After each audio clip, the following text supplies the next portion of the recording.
What is going on, everybody? Welcome back to the Blitz Angle tonight. My name is Blitz Link, and I'm here with Dan Loya. Dan, I hate Thursday night football. I hate it.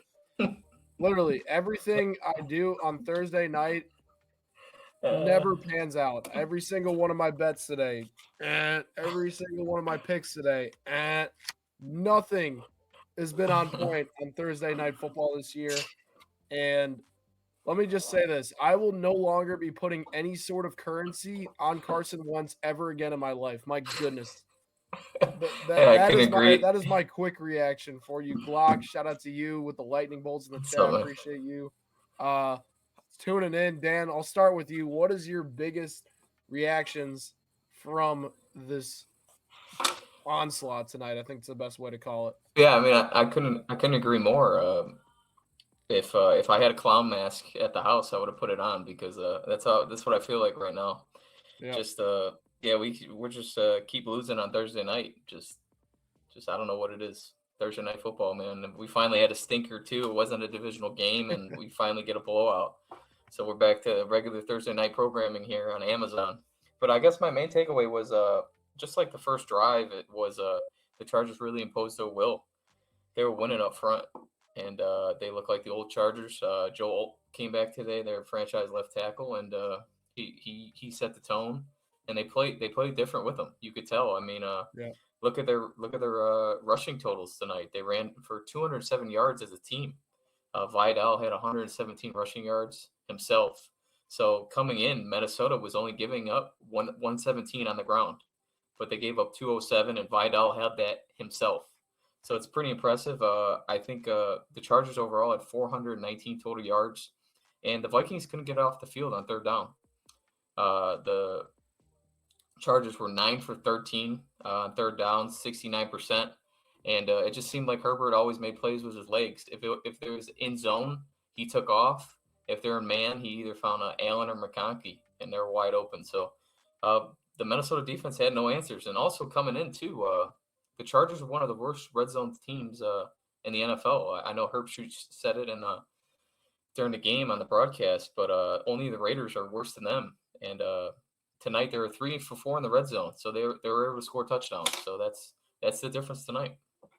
Yeah, listen, I am very impressed with what I saw from the Chargers tonight. And obviously, the Minnesota Vikings offensive line, and I'll talk about that in a little bit. One of the biggest disappointments this year in the NFL.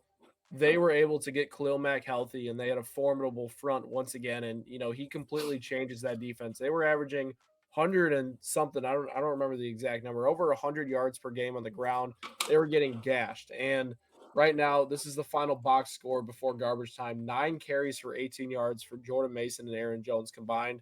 I'll talk about Kevin O'Connell in a second, but the Chargers did a great job of eliminating the ground game. And then on their side of things, they got back to what Greg Roman's bread and butter is, and that is running the football. And Dan, it completely opened up everything. It slowed down the Vikings blitzers, and Justin Herbert was able to maneuver pressure, scramble when he needed to, and he was also able to find his guy, Ladd McConkey, down the field. And I will say this, I think that Justin Herbert, he had a rough stretch here of 4 weeks where he wasn't playing to the level he was the first 2 weeks of the season, but he was lights out tonight. He made 2 mistakes, right? One of them turned into an interception, the other one a dropped interception. But besides that, he was almost perfect. And the offensive line was better with Joel, but it wasn't perfect by any means as well. Herbert did a great job of scrambling, avoiding rushers, finding open lanes, and finding open receivers down the field. And ultimately, it felt like the Chargers were playing ahead of the sticks the entire game. They were, getting 4 yards on first down. They were running play action off of it. They were opening up the middle of the field. And it seems like right now, if the Chargers are able to run the football, like they did tonight, they have a legit 4 group of pass catchers that are very good. Quentin Johnston ran, a ton of routes today, had no catches, but he's a good player. Keenan Allen, we know what he can do. Ladd McConkey is starting to finally come into his own once again. They found a gem in Oronde Gadsden at tight end as well. Like, they have a stacked offense, and their weakness is their offensive line, and Herbert did a great job of maneuvering. Give Herbert just a dabble into his somewhat improved O-line. He wins games. It was so refreshing to see Alt putting up a beauty of a night. Listen, Joe Alt's a great player, one of the top 10 tackles in football for sure, and he is slotted in perfectly for Rashawn Slater on the left side. And when he's been on the field, it's been a big-time difference maker. for this Chargers offense. This looked like the Chargers team through the first 2 weeks of the season instead of what we've seen over the past couple of weeks. So Yeah, very good different team vibes for tonight. them right now. All right, Dan, let's talk about the other vibes on the other side of it. And it is the Minnesota Vikings that absolute dud tonight on both sides of the ball. Yeah, I mean, yeah, they just got their butts kicked tonight. There's no way about it. Just like you said, I found the stat for you. The Chargers were giving up 124 rush yards per game. Tonight, they only gave up 34. So Minnesota could not run the ball. I don't care what quarter it was. They just couldn't get any push up front. I know they're dealing with injuries, but still, they just look totally different compared to Philadelphia. They played them so well on Sunday, and then just to throw up a dud tonight, it just so odd. But yeah, I just thought they got outplayed, and yeah, I'm concerned about like their running game. That just opens everything up for their offense, and they can't do it right now. Well, obviously tonight, and then I know in the first quarter, I got to find this stat here. I think it was the first two drives, the broadcast brought up that Wentz was pressured on 4 of 6 dropbacks, which was a Yeah. season high. So it was like they were just having a bad night from the start, and they couldn't recover once they got down a couple scores. You know, you don't want to throw against that team, the Chargers team, because that's their strength is their secondary.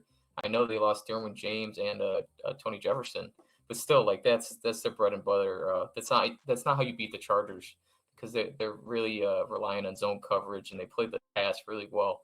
So to beat that team, you got to run the ball and keep them honest. And if you can't do that, it's a wrap. And yeah, and then especially too on the other side, the Chargers want to run down the ball, similar to like the Lions. You know, the Lions want to Yeah. smash you in the mouth. So do the Chargers. So they got right back to it tonight. Yeah, and I think I'll touch on this with the Chargers too. Is what I've noticed this season, especially, is this team plays really well when they're in a positive game script, right? Yeah, They're not necessarily a team that when they're behind, they turn it on right away. Like last week against Indianapolis, it took them being down 3 scores for them to start picking it up, right? When that feels like they're down, they don't have the momentum or their offense doesn't work just as well. And it's kind of been a theme of Greg Roman in the past. He had the same problems in Baltimore. Is this team was really inconsistent when trailing when they get a lead, though, this Greg Roman offense works perfectly. So I think that yeah, and them having a positive game script really worked out for them in this one. But on Minnesota's side of things, I jumped back to the offensive line. And when I did my seasonal breakdown of the Minnesota Vikings entering the year, I was very impressed with what they did in the offensive line. You draft Donovan Jackson as your long term left guard. You sign Ryan Fries and Kelly, the center, there alongside, you have Brian O'Neill and Christian Darrisaw. I'm like, man, looking at this offensive line right now, JJ McCarthy is going to be behind an absolute wall. Here we are in week 8, and it seems like they have the most overpaid, injury prone offensive line in the NFL throughout the season after I thought this was going to be an elite unit, right? Their offensive line's bad. The investments they made on that group, while they looked good on paper, have not panned out this season. It is their biggest thing holding the offense back. They can't run the ball consistently. Carson Wentz, if he gets any sort of pressure, freaks out. He is no longer the same player. I'll talk about him in a yeah, second, but their offensive line is their biggest weakness right now. And Kevin O'Connell is a very good coach, but you can't coach out a bad offensive line play a lot of the times. When you face a good team like the Chargers in the front they presented tonight, they were screwed from the start, and you could see it right away. And you talk about the 4-6 pressures to open the game. Carson Wentz, on the other hand, too, the guy has no confidence in himself anymore nowadays. He doesn't trust his first read. He holds on the ball too long. He looks down at pressure, and as soon as he got hit on his shoulder, he was done for the rest of the game, Dan. And yeah, Carson Wentz, you look at it, as a Vikings fan, they had Daniel Jones, they let him walk. They had Sam yeah. Darnold, they let him walk.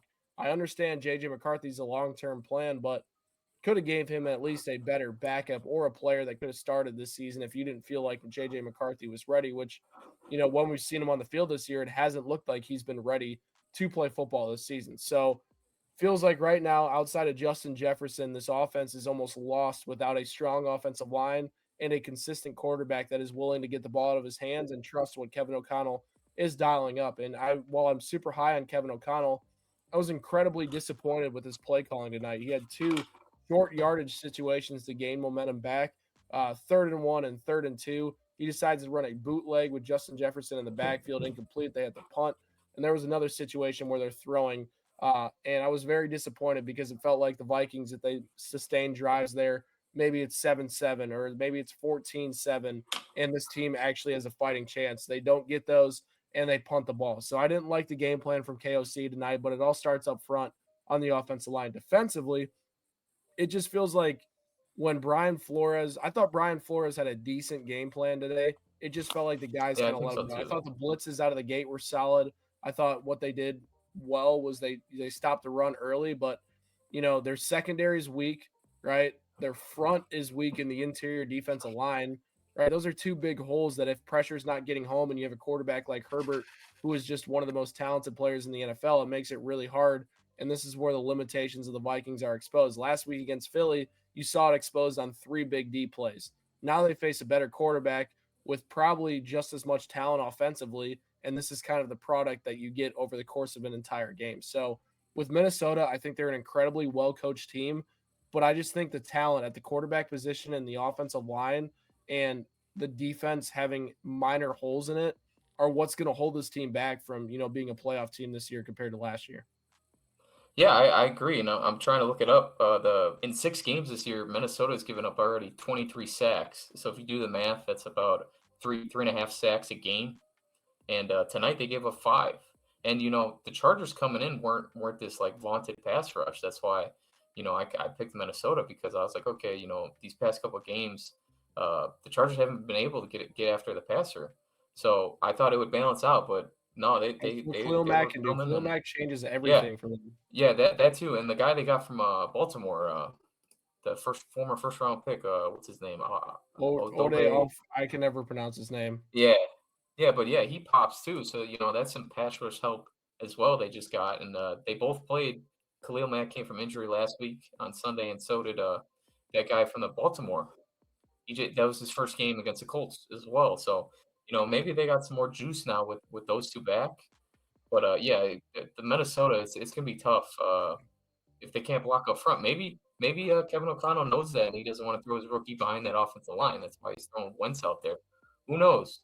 I don't know what the plan is right now, but yeah, it's a tough look. I mean, I'm not a Vikings fan, but I know they got to be frustrated to see Sam Darnold, balling out in Seattle, and then you got Daniel Jones looking like he does in Indianapolis.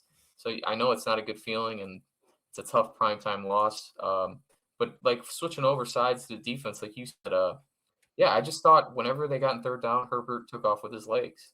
And if it was zone, he took off and he was able to maneuver pressure. And if it was man, he was able to find that guy open, whether it was the tight end, McConkey, or Keenan Allen. So I thought Yeah. Herbert, well, I'm surprised like Al Michaels asked Herb Street, like, what's your takeaway? And like he brought up a good game plan, but I think it was Herbert, man. Herbert's special and he was awesome. He was the reason why they won. They were able to move the ball and I don't did the punter punt today? I don't think he did. I don't think I saw the punter once. So it was No, a I good don't think day he to did. Chargers. Yeah, it was ridiculous, man. Yeah, looking at the Vikings rest of the season outlook, we take a look at next week. They go against the Lions. Tough one Tough there. game. Then they Yeah. face Baltimore, who likely will get Lamar Jackson back this week. Another tough game. You have Green Bay and Chicago, 2 other division games there. Then you go Seattle, Washington, Dallas. Like their schedule's no joke, Dan. And this is kind of what Yep. they signed up for after the season they had last year. But you know, this game is one where it felt like it's going to dictate where the Minnesota Vikings fall the rest of the year. And this was a big loss, and I don't think they're going to be in the playoff picture this season. How about you? Yeah, I mean, well, after what I saw tonight, yeah, it's gonna be tough. And then I'm looking at their history with the Lions. They haven't beaten the Lions since 2022, so they got a losing skid with them. So that's a Yeah. tough matchup. The Lions are one of the best teams. Baltimore, they could probably pull out a win. Chicago's rolling right now. Green Bay, Seattle. So it does not get any easier. So it's going to be tough for them. They got a lot of problems to fix. Thankfully, they have 10 days to figure it out, but it's going to be tough for them. Yeah, 100%. Is QJ beat moving forward? Thankfully, Gadsden, but still under projection with that abysmal 0 target game. Yikes. Johnson. Yeah, this has kind of been the shift, especially in fantasy football, that I kind of expected to. I didn't expect QJ to completely fall off the map, but I knew that Lad McConkey was going to, eventually rotate back as this team's primary guy. The matchups also have benefited Lad McConkey over the past few weeks, both the Colts and The Vikings have struggled more against slot receivers and perimeter receivers. So it was a better matchup compared to QJ heading into the week. So I think with QJ, he's going to be around that wide receiver 3 range for the rest of the season compared to Ladd, who's finally starting to reach that wide receiver 1 upside that we all hope for to open the season. He's finally starting to do that on a weekly basis. But thank God you got Gadsden because that guy's an absolute dog. Taking a look at the Yeah. Chargers schedule, Dan. Titans next week. That's basically a bye week.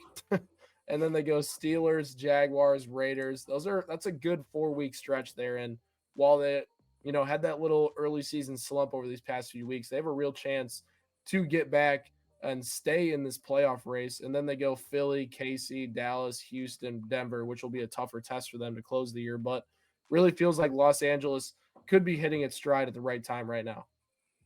Yeah. Well, coming in, yeah, they almost lost. What, they lose 3 in a row? They started off They hot. lost Yeah, they only 3 of their last 4. Yeah, exactly. That's what I was trying to spit out. Thank you. So yeah, if they get Joe All back, which they did tonight, I'm telling you, they're a completely different team with him. So that's a huge addition. Also, Herbert, whenever you have 10 at quarterback, you're in every game. I don't care who you're playing. So the schedule is very favorable compared to what I saw with Minnesota's schedule. But just week by week, if they if they're able to run the ball like that against these teams, they're going to be tough to beat, and that's the recipe of success. So you got Tennessee, Pittsburgh, and Jacksonville. If you win 2 out of those 3 games, you're looking pretty good with a 5-3 record right now. So they're going to be competitive. They're going to be a tough out, and hopefully Derwin James is healthy. I don't know what his Yeah, that could the be latest a was. big loss. But honestly, Yeah, if it's a that's hamstring, probably misses is 4 that what they games. said? Okay. Yeah, it's a hamstring. So he could miss Yeah, potentially 4 games, but that's a good stretch to miss those games considering who they're playing. So yeah. not the And then worst one thing in more the thing. world. He probably gets healthy when they're playing the tougher teams. Yeah, and then I'm wondering too, because I know the rumor mill is that they're trying to add at the running back too. So I'm curious, like, who they're going to trade for if they do. It'd be I interesting would to think see. it'd be a smaller guy just because Omarion Hampton will eventually be back. So, and I think Kimani Vidal showed enough to where he can be a consistent Yeah, option he's got some throughout the juice. rest of the season. He does have some juice. So, I Yeah, think that they'll probably wind up sticking with those guys. And, I think they just have to, like, this is the biggest thing with the Chargers that I've said. They went so pass happy. They got away from their identity. They just need to recommit to the run again and start feeding yeah, these guys. That's part of their problem is they just haven't fed their running backs enough touches. We saw tonight that like Kimani Vidal had 10 carries for 20 something yards to open the game. And look what he finished with, Dan. Like it was just over time that yeah. Vidal was eventually allowed to eat because he had enough volume to. So with the Chargers, I think it's more of just involving the running backs more early on and getting in these positive game scripts. And I think their running problems will go away.